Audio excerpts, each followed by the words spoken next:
नमस्कार, आदाब, सत श्री अकाल।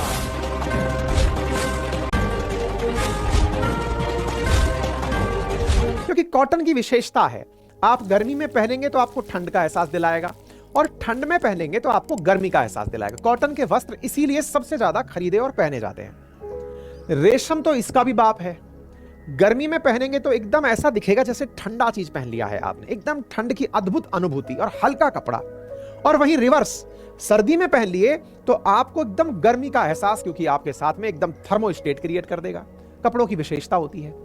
जिन क्षेत्रों में हम अपना सामान निर्यात करते थे वो यूरोपियन देश थे। यूरोपियन देशों में बढ़िया खेतीबाड़ी तो होती है, लेकिन ठंड इतनी ज्यादा पड़ती है क्योंकि ज्योग्राफी के अनुसार ये ट्रॉपिकल नहीं, टेम्परेट रीजन है जहां पर बर्फ पड़ती है। बर्फ की परेशानी क्या होती है?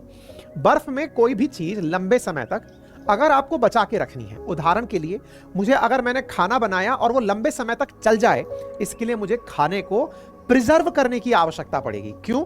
क्योंकि आपको कुछ ही सीजन ऐसे मिलेंगे जब आपकी फसलें पैदा होंगी, अदरवाइज तो आपको प्रिजर्व ही करना पड़ेगा। आज से रिलेट कर लेते हैं एक बार। आप जितना भी ये पिज्जा खाते हैं, बर्गर खाते हैं, उन सब में जितने भी प्रकार के मसाले डलते हैं वो सब प्रिजर्वेटिव्स ही तो हैं। पिज्जा और बर्गर असल में है क्या? कभी नोटिस कीजिएगा तो पाएंगे कि इनके यहां पर अनाज के कटोरे हैं। यूक्रेन वगैरह, चेरनोबिल, ये वाला जो क्षेत्र है, यहां पर बढ़िया अनाज पैदा होता है।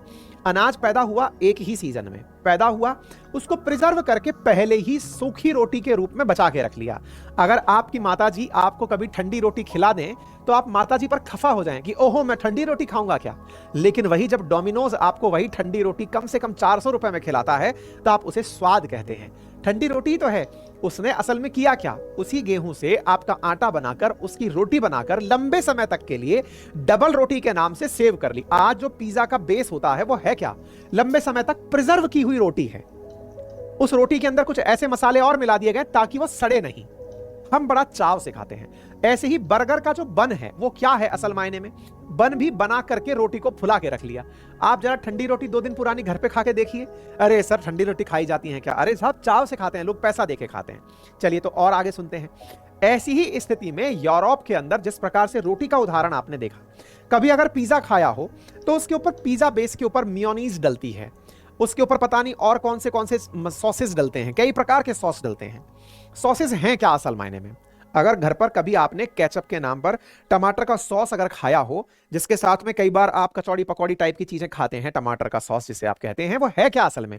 जब टमाटर स्वच्छ था तो उसे रखा, उसको मथा और मथ करके उसमें ऐसे मसाले मिला दिए कि वो खट्टापन थोड़ा लंबे समय तक हमको उपलब्ध होता रहे। इसलिए जो टोमेटो केचप की बोतल्स आती हैं वो साल साल भर चल जाती हैं। अर्थात प्रिजर्वेटिव्स ऐड कर दिए गए। प्रिजर्वेटिव्स केमिकल नहीं है, प्रिजर्वेटिव्स मसाले हैं।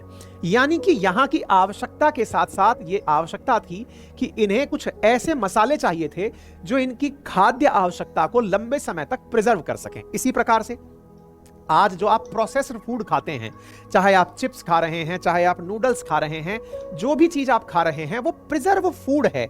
इनके यहां की मजबूरी आज हमारे यहां का फैशन है, आज हमारे यहां का टेस्ट है। तो यूरोप की मजबूरी क्या थी कि इन्हें सरवाइव करने के लिए बड़ी मात्रा में प्रिजर्वेटिव्स यानी मसालों की आवश्यकता थी। मसाले पैदा कहां होते थे? यह हमारी खुशकिस्मती थी कि यह पूरा क्षेत्र मसालों के लिए जाना जाता था।